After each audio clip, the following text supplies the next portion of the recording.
ना friend, Renault Duster diesel car 85 engine है और 5+1 गियरबॉक्स है। तो हमने ऊपर की सारी फिटिंग करके खोल के ले लिए, गियरबॉक्स थोड़ा सा साइड में करके इसका गियर बाहर ले लिए, तो इसका क्लच भी बाहर निकाल लिया हमने। ये था कि गियर हार्ड गिरता था, तो हमने इसका क्लच निकाल के लिए। तो फिंगर देखे तो हमने फिंगर डाउन हो चुका है, एक साइड से फिंगर डाउन हो चुका है और क्लच प्लेट भी गच चुका हुआ है। ये रिलीज बेयरिंग है, इसमें भी ख़राबी लग रहा है हमें, क्योंकि हल्का हल्का लीक हुआ है।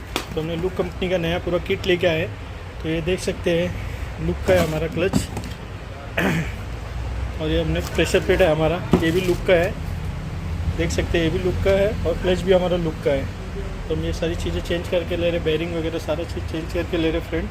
ओके, और बाकी सारी फिटिंग करके इसको हम फाइनल करेंगे फ्रेंड। और हमने इसका भी स्काला का भी खोल के लिया है गियरबॉक्स, देख सकते हैं सेम कंप्लेंट दोनों गाड़ी में था और इसको पूरी तरह कंप्लीट करके लेंगे और टेस्ट ड्राइव लेंगे फ्रेंड। नेक्स्ट वीडियो में मिलते हैं हम। जय श्री राम।